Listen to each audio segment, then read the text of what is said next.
Қайырлы күн достар, менің каналыма қош келдіңіздер. Бүгін сіздермен бірге өте дәмді әрі жұп-жұмсақ болатын, шайға керемет үйлесетін осындай дәмді пирогтың рецептін ұсынатын боламын.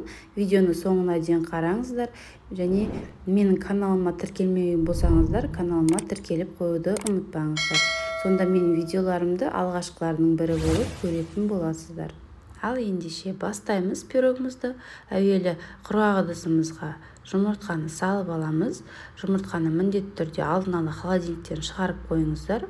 Үстіне қантымызды қосып, миксердің жай жылдамдығынан бастап, жайлап көтере отырып, жақсылап миксерлеп алатын боламыз.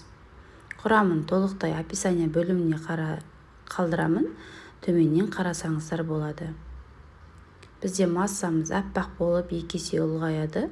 Міне осындай жағдай болғанда ғана миксерімізді тоқтатамыз. Үстіне енді ұнның үстіне разрыхителді қосып, араластырып аламыз.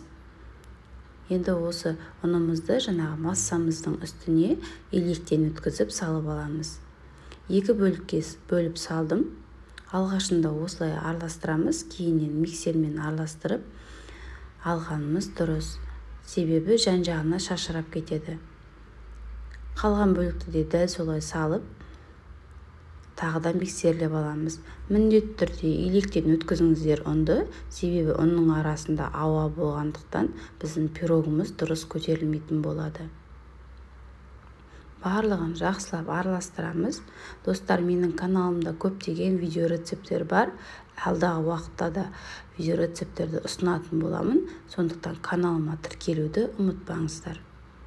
Мінекей бізде осындай ұлғайған аппақ сұйық массамыз дайын болды.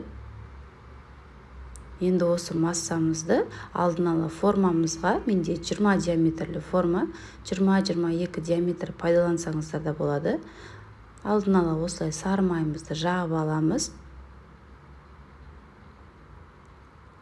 Енді үстіне жаңағы сұйық массамызды құямыз.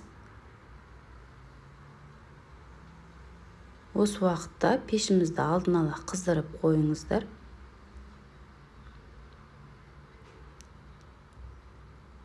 Формамызды осылай жақсылап сілкілеп алыңыздар, арасындағы ауалары шығады. Қызып тұрған пеште 180 градуста қызарып піскенше салып алатын боламыз. Мінекей біздің пирогымыздың бисквиті пісті. Енді осыны піскен-піспегенін шпажканың көмегімен тексеріп аламыз. Құрғақ болса, онда біздің пирогымыз піскен. Енді тарелкаға мен осылай төңкеріп салып алдым. Арғы бетімен де қойсаңыздар болады. Енді үстіне қалауларыңыз бойынша шоколад немесе сгущенка сепсеңіздер болады. Мен шоколадты алдын ала микроволновкада ерітіп алып, осылай құйып шықтым.